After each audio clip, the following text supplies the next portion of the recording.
नमस्कार, आप देख रहे हैं नॉनस्टॉप 9। मैं हूं आपके साथ शीतल राजपूत। सुप्रीम कोर्ट ने बहुचर्चित पेगासस जासूसी कांड की जांच के लिए एक्सपर्ट कमेटी का गठन कर दिया है।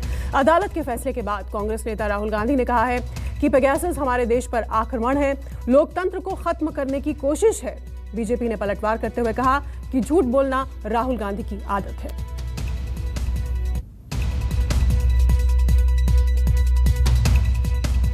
मुद्दतों से देश की तमाम विपक्षी पार्टियां जिस जासूसी कांड को देश के लिए खतरनाक बता रही थीं, पत्रकार और सामाजिक कार्यकर्ता जिसकी जांच की आवाज बुलंद कर रहे थे, अब उस पेगासस जासूसी कांड की जांच के लिए सुप्रीम कोर्ट ने 3 सदस्यों वाली एक्सपर्ट कमेटी का गठन कर दिया है। फैसला सुनाते हुए चीफ जस्टिस NV रमन्ना ने कहा, लोगों की जासूसी किसी भी कीमत पर मंजूर नहीं की जा सकती।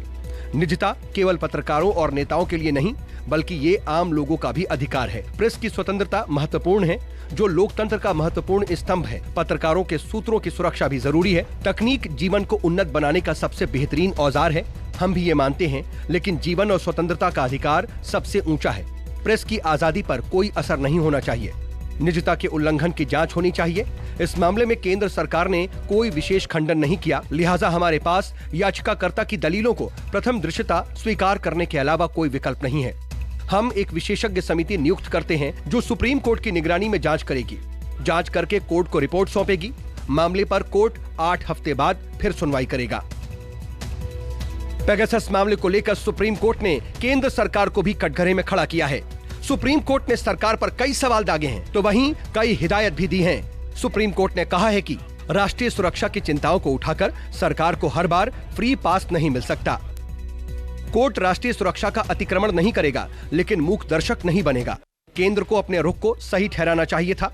अदालत को मूक दर्शक बनाने की कोशिश नहीं करनी चाहिए थी। केंद्र को बार बार मौके देने के बावजूद उन्होंने सीमित हलफनामा दिया। अगर केंद्र ने स्पष्ट हलफनामा दिया होता तो कोर्ट पर बोझ कम होता। देश के प्रत्येक नागरिक के निजता के अधिकार की रक्षा होनी चाहिए। इधर सुप्रीम कोर्ट के फैसले के बाद कांग्रेस नेता राहुल गांधी भी मीडिया के सामने आए, केंद्र सरकार की नीति और नीयत पर सवाल उठाए। पेगासस देश पर, देश के इंस्टीट्यूशंस पर एक आक्रमण है, अटैक है। और हमने 3 सवाल पूछे थे। पेगासस को किसने खरीदा, और हमने पूछा था सरकार में ऑथराइजेशन किसने दी। दूसरा हमारा सवाल था कि पेगासस किन किन लोगों पर डाला गया था, किन लोगों की टैपिंग की गई थी, किन के फोन्स इन्फेक्ट किए गए थे। और आखिरी सवाल जो बहुत जरूरी सवाल है, क्या पेगासस का डेटा किसी और देश के पास भी था या सिर्फ हिंदुस्तान की सरकार के पास? कि ये हमारे देश पर आक्रमण है, हमारे लोकतंत्र पर आक्रमण है, और हमारी जो वाइब्रेंट डेमोक्रेसी है उसको नष्ट करने का अटेम्प्ट है। सुप्रीम कोर्ट पेगासस को लेकर दाखिल कई याचिकाओं पर सुनवाई कर रही है, जिनमें वरिष्ठ पत्रकार N राम और शशि कुमार के साथ साथ एडिटर्स गिल्ड ऑफ इंडिया की याचिका भी शामिल है। अंतर्राष्ट्रीय मीडिया समूह ने दावा किया था कि करीब 300 प्रमाणित भारतीय फोन नंबर पेगासस स्पाईवेयर के जरिए जासूसी के निशाने पर थे। Bureau report, news 24। अगली खबर का रुख करते हैं। लालू प्रसाद यादव 4 साल बाद चुनावी मंच पर नजर आए। तारापुर से कुशेश्वर स्थान तक पार्टी के लिए वोट मांगे। आरजेडी प्रत्याशियों के लिए वोट मांगने पहुंचे लालू यादव ने अपने देसी अंदाज में पटना से दिल्ली तक की हुकूमत को ललकारा। तेजस्वी यादव ने तो उखाड़ के फेंक दिया है जनता के सहारे। हम विसर्जन कर रहे हैं, विसर्जन का अर्थ नहीं समझा। रो रहा लोग आ बजाना कि लालू जी बात में गोली हमको मार रहे, आओ पहला गोली मार रहे। बहुत डरपोक आदमी है, वो हम जानते हैं, शुरू से जानते हैं।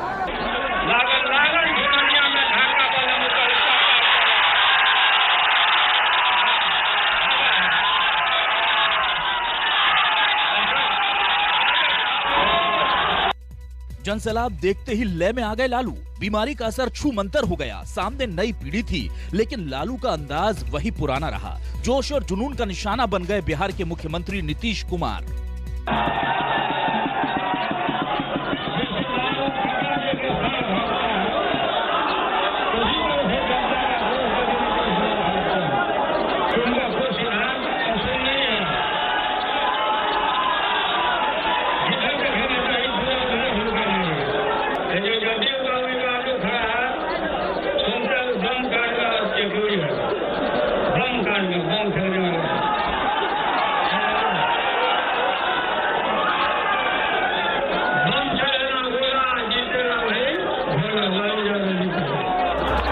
मुंगेर जिले के तारापुर में आरजेडी प्रत्याशी का प्रचार करने पहुंचे लालू यादव ने केंद्र सरकार पर भी ताबड़तोड़ हमले किए। निजीकरण और जातीय जनगणना के मुद्दे पर आंदोलन का आह्वान किया।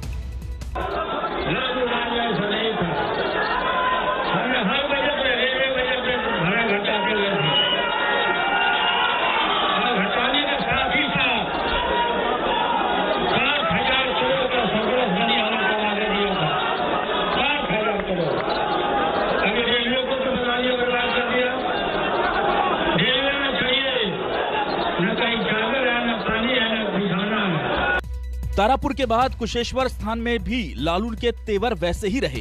बेटे तेजस्वी ने नीतीश कुमार पर तंज कसे। लालू ने देसी अंदाज में ग्रामीणों से लालटेन पर बटन दबाने की अपील की। बड़ा का स्कूल है ना, हाई स्कूल, कागज पे है 12वीं का पढ़ाई होता है, लेकिन ईमानदारी से बताइए 10वां के बाद 11वां 12वां का कोई क्लास लगा? कोई क्लास नहीं लगा। क्या बात कर रहे हैं? पानी भरा हुआ तो देखिए ना, रोड है ये नहीं है। महंगाई है, महंगाई सब पहलो मालो लालटेन देख के बटन दबाई है। लालटेन चौथा नंबर पर है इनका। कैसे नंबर है?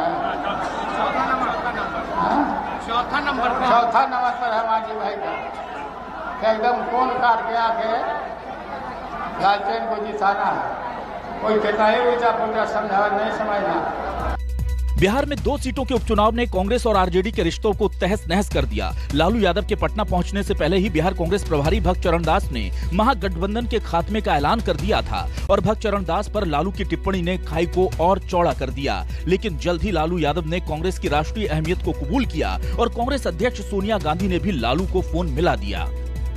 सोनिया जी से बात हुई कि हाल चाल क्या है, कैसे है, कहाँ है। हमका सब ठीक है। और ऑल इंडिया पार्टी अपनी पार्टी है, बड़ा दल है। सभी लोगों को इकट्ठा करिए, सब पार्टी को, लाइक माइंडेड लोगों को इकट्ठा करके एक विकल्प मजबूत जल्दी बनाया जाए। मीटिंग बुलाइए, सब लोगों को मीटिंग बुलाइए। आरजेडी प्रमुख लालू यादव से कांग्रेस अध्यक्ष सोनिया गांधी की इस बातचीत का संदेश यही निकाला जा रहा है कि भले ही उपचुनाव को लेकर दोनों पार्टियों में तल्खी आ गई हो, लेकिन चुनाव के बाद एक बार फिर दोनों पार्टियां एक मंच पर आ जाएंगी और राष्ट्रीय राजनीति में बीजेपी को उखाड़ फेंकने के अभियान में जुट जाएंगी। Saurabh Kumar, Patna, news 24।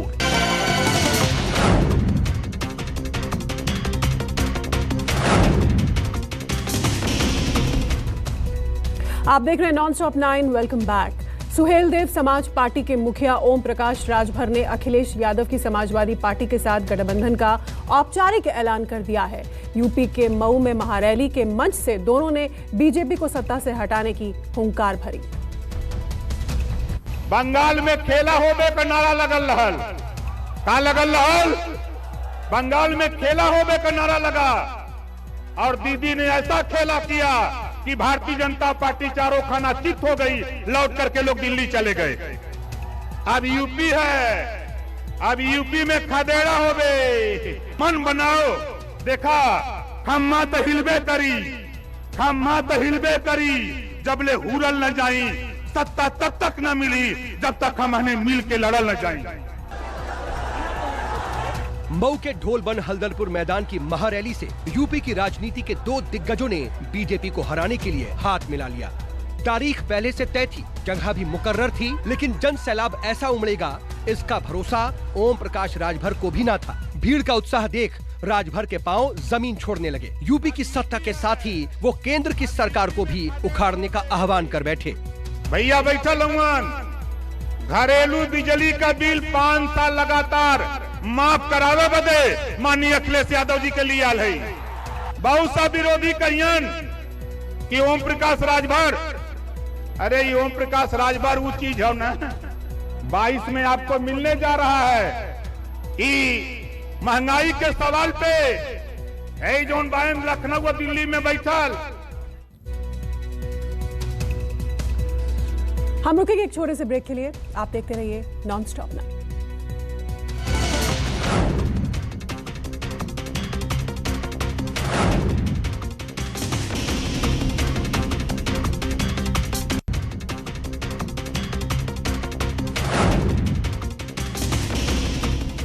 Welcome back. Singhu border पर एक बार फिर हंगामे की खबर। किसानों और पुलिस के बीच झड़प हुई। मजदूर किसान समिति के कार्यकर्ता लखबीर की हत्या का विरोध करने सिंघू बॉर्डर जा रहे थे किसान, और पुलिस ने कार्यकर्ताओं को रोकने की कोशिश की, जिसके बाद लाठीचार्ज हुआ, हंगामा हो गया।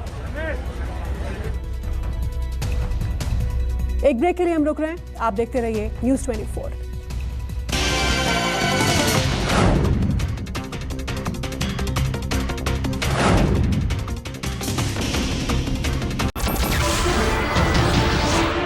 नमस्कार, मैं हूं मानक गुप्ता।